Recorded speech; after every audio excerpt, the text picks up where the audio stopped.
जी नाजरीन, अस्सलाम वालेकुम नाजरीन। एक अहम डेवलपमेंट और वो है कि रिपोर्ट्स आई है पाकिस्तानी अकाउंट से और अमरीकी अकाउंट से, जो मुख्तलिफ अकाउंट से, वो ये है कि अफ़गानिस्तान का जो बाग्राम एयर बेस है, जो सबसे बड़ा और जिसके पीछे प्रेसिडेंट ट्रंप ने कहा था कि हमें ये चाहिए, वो अमेरिका के हवाले किया गया है। और ये है एक अकाउंट है जो कि वर्जीनिया लैंगले बेस, जहाँ पे CIA का हेड क्वार्टर है। ये है एविएशन एंड नेवल एसेट्स, जो कि रिपोर्ट करता है जितना एविएशन और इसके बारे में। उसका रिपोर्ट ये है कि अ कपल ऑफ C-17 तैयारे के कई, यानी मतलब है कि अ नंबर ऑफ C-17 तैयारे जो हैं वो चले गए हैं बाग्राम एयरबेस, और उनमें ज़्यादातर गाड़ियाँ भी शामिल है। और एक small number of American troops जो है उसमें हैं, और ये चले गए। एक और अकाउंट्स ने ये भी रिपोर्ट किया है कि ये जो अमरीकी तैयारे और साजो सामान जो बाग्राम एयरबेस आए, उनके साथ CIA के डिप्टी चीफ यानी नायब चीफ जो है वो भी उनके साथ है। बाग्राम एयरबेस का कंट्रोल जो है, कहते हैं फॉर्मली उसको हवाले किया गया। अभी एक तो ये खबर है, दूसरा ये है कि काबुल पर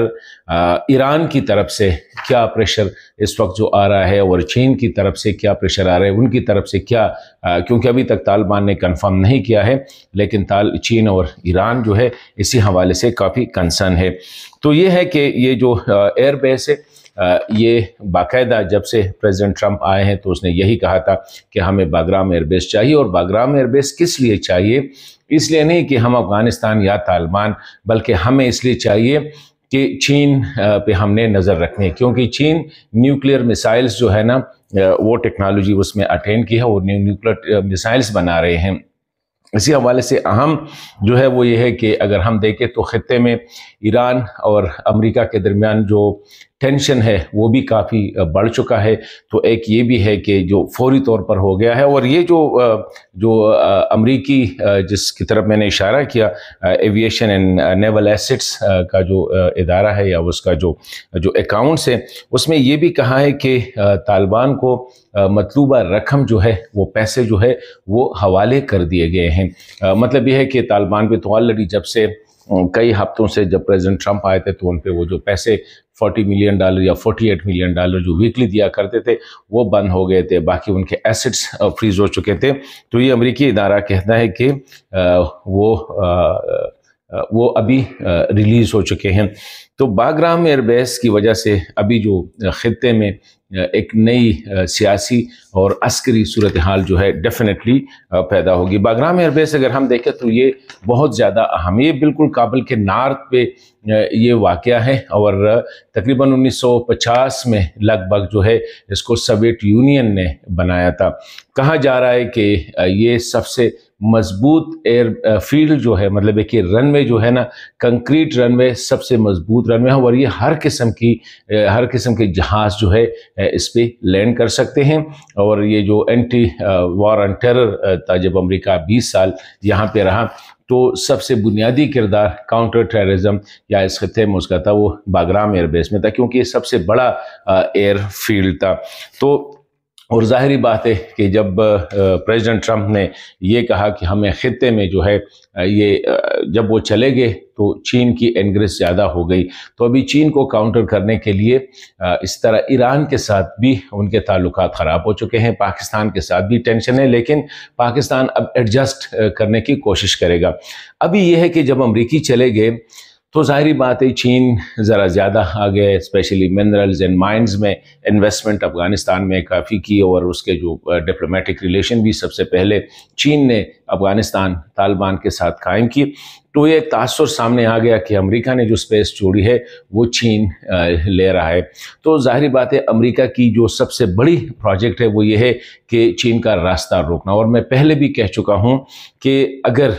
अमेरिका ने अफ़गानिस्तान में 20 साल की जंग लड़ी, इससे पहले सोवियत यूनियन के ख़िलाफ़ जो जंग लड़ी, सिर्फ इसलिए कि वो सोवियत यूनियन का रास्ता रोक रहे थे कि वो बहर हिंद तक ना चला जाए। तो ظاہری بات ہے اگر اتنی بڑی انویسٹمنٹ وہ کر رہے تھے کہ بحر ہند تک جو ہے نا چین سوویت یونین نہ پہنچے، تو اب چین اتنی آسانی کے ساتھ کیسے ان کو آنے دیں گے کہ چین جو ہے مین یورپ کے ساتھ، سنٹرل ایشیا کے ساتھ اور بحر ہند کے ساتھ ان کے جو ہے نا یہ کنیکٹیوٹی ہو جائے۔ تو اللہ خیر کرے، لیکن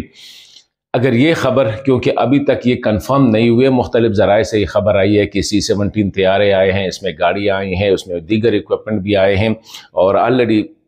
جو امریکہ طالبان کے ساتھ جو پریزیڈنٹ ٹرمپ نے کہا ہے کہ تقریباً 7,77,000 رائفلز جو ہے نا وہ افغان طالبان کے پاس ہے، امریکی ایسٹ سے اس طرح تقریباً 70,000 آرمڈ وہیکل ہے، وہ بھی ہم نے واپس لینے، اگر لے نہیں رہے ہیں دیگر فوجی ساز و سامان ہے، کیونکہ ٹرمپ نے کہا ہے کہ اس وقت افغانستان جو ہے سب سے بڑا مارکیٹ ہے اسلحے کا، کیونکہ اسلحہ بہت زیادہ ہے، امریکیوں نے اتنی تقریباً $7 ارب کا اسلحہ چھوڑا ہے۔ تو اگر یہ خبر سچی ہے تو یہ خطے کے لیے ایک اچھی خبر نہیں ہے، کیونکہ اگر امریکی ادھر آئے تو چائنیز بھی موو کریں گے، اسی طرح ایران اور امریکہ آلریڈی ایک دوسرے کے ساتھ وہ جو کہتے ہیں نا ایٹ ڈیگر ڈرانز ہے، تلواریں نکالی ہوئی ہیں، اس طرح روس بھی اس خطے میں، سنٹرل ایشین بھی اس خطے میں ہیں۔ تو اگر امریکہ نے ایک بار پھر، کیونکہ یہ جو 20 سال افغانستان میں 2002 سے لے کر 2020-21 تک جو لڑائی ہوئی، میرے خیال میں اس میں سب سے طالبان یا جیتے یا نہ جیتے، لیکن اس خطے کے جو ممالک تھے، چین، پاکستان، ایران، روس وغیرہ، وہ نہیں چاہ رہے تھے کہ امریکہ ادھر قدم جمائے۔ تو اب ظاہری بات ہے کہ امریکہ آئے گا تو یہ ممالک دوبارہ ایکٹیو ہو جائیں گے، امریکہ بھی ایکٹیو ہو جائے گی کہ ان ممالک کا راستہ چھوڑے، تو یہ خطہ جو ہے لگ ایسا رہا ہے کہ ایک بار پھر یہ جو ہے وہ کنفلکٹ زون بنتا جا رہا ہے، اور اگر باگرام ایئر بیس جو ہے نا واقعی امریکیوں نے لے لیا ہے تو پھر یہ نقطۂ آغاز ہی سمجھ لیں۔